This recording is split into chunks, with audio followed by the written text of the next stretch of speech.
Hello and welcome to the Yellow Chair Classroom. Here's yet another small, simple, entertaining story for you. The Talking Tabby Cat. The story is a French folktale and it's about a talking cat. A clever cat who wins for her master the lordship of a manor and the hand of a princess. And let's see what all tricks she does to win it. Come and join me. There was once an old miller who had 3 sons. To the oldest son, he gave his mill. To the second son, he gave his donkey. To the youngest son, he gave all that he had left in the world, a little tabby cat. Now, the tabby cat was the only possession the youngest son had. He looked at the little cat in sorrow. "What will become of us?" he said to himself. "How will we eat? Where will we live?" "Kind master," said the tabby cat, "do not worry. Dress me in fine clothes and a pair of boots. Then fetch me a basket. I will help you." "A talking cat," said the miller's son. He was so surprised that he did exactly as the cat had asked. When the little tabby cat was dressed, she said, "Your kindness will be greatly rewarded, good master." Then Tabby Cat took her basket to a nearby hen house. After filling the basket with fresh eggs, she skipped across the fields to the palace to see the king. "Good morning, Your Majesty," she said. "I have brought you a gift from my good master, the Marquis of Carabas." The king was surprised by this remarkable talking tabby cat. In fact, he could hardly believe his ears. So he took the gifts and said, "Tell your master I am most grateful for this kindness." The next day, Tabby found an orchard.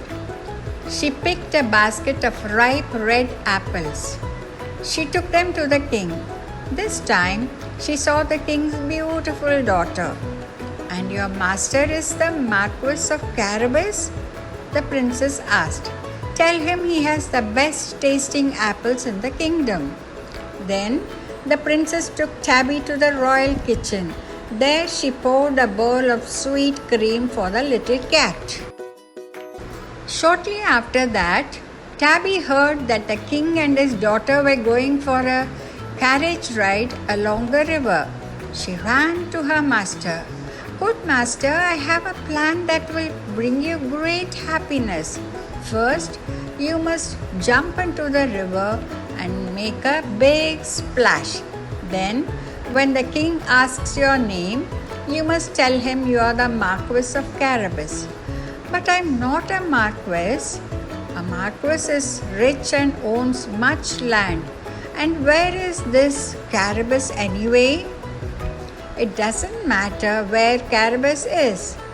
And truly, before this day ends, you will be a marquis," said Tabby. "Now jump." At that, the miller's son jumped into the swift river and splashed about. When the king's royal carriage appeared, Tabby cried, "Help! Help! My good master, the Marquis of Carabas has fallen into the river. Help him!" The king stopped the carriage at once. He sent 3 nobles to pull the young man out of the river. And there the young man stood, his clothes muddy, soggy, and dripping. "Your Majesty," said Tabby, "my master has no dry clothes to wear."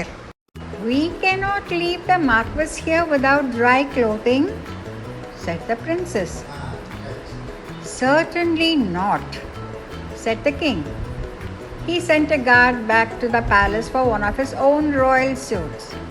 Soon the miller's son was dressed in the beautiful garment. My, he looked grand. He looked so fine that the king invited him to join them for the rest of their ride. "Sit beside me," said the princess. "Tell me about your remarkable talking tabby cat." While this was happening, Tabby hurried up the road ahead of the carriage.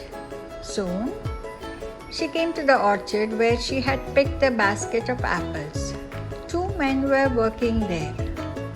"Tell me, kind sirs," she said, "who owns this orchard?"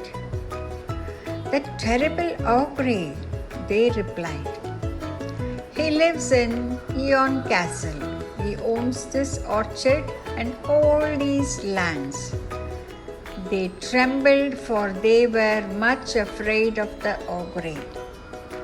"From this day on," said Tabby, "all these lands belong to the Marquis of Carabas. Tell the king just that when he rides by." The men promised to do it. After all, they didn't like the ogre, and they had never before heard of a talking tabby cat.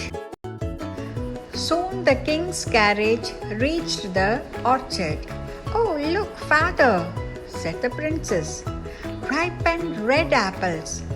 This must be where those lovely apples that Tabby bought us were grown." "You there," the king called out the window. "Who owns this orchard?" "The Marquis of Carabas," the men answered, bowing low. "He owns the orchard and all these lands." Once more, Tabby hurried ahead. Reaching the ogre's castle, she knocked on the door. "Good day," she said to the ogre. "I have come from far away to see your magic." The cruel ogre could hardly believe his ears. A cat who could talk? "What would you like to see?" he asked, and invited her into his castle. "I have heard that you can turn yourself into any animal you choose," she said. "Yes, I can," said the ogre. "I can do anything." At that, he turned himself into a lion. "Oh my," said Tabby as she climbed up on the bookshelf. "Ha ha," roared the ogre. "I can be bigger yet." And he turned himself into a huge elephant. Tabby scrambled to the very top of the shelves. "That is indeed a fine trick," said Tabby. "But you were large enough to start with. Can you do a harder trick? Can you turn into a tiny animal like a mouse?" "Oh, of course," said the ogre, and suddenly he became a tiny, tiny mouse. That was exactly what Tabby was waiting for. With one swift pounce, she put an end to the terrible ogre. Soon the king's carriage came into sight. Tabby ran to greet the king. "Welcome, your majesty," said Tabby, courtesying low. "Welcome, my princess. Welcome to the castle of my master, the Marquis of Carabas." The king turned to the miller's son. "In all my life, I have seen nothing so grand as your orchards and your fields. Now I see this grand castle." "Your Majesty," the young man replied, "in all my life, I have seen no one so beautiful as your daughter." He took the prince's hand in his own. "That settles it," said the king. "I hereby declare you Prince of Carabas." By this time, people were spreading the news. "The ogre is gone! The ogre is gone!" There was great joy. Soon the castle was filled with the sound of music. The happy prince danced with the equally happy princess. That very night, the princess agreed to be his bride.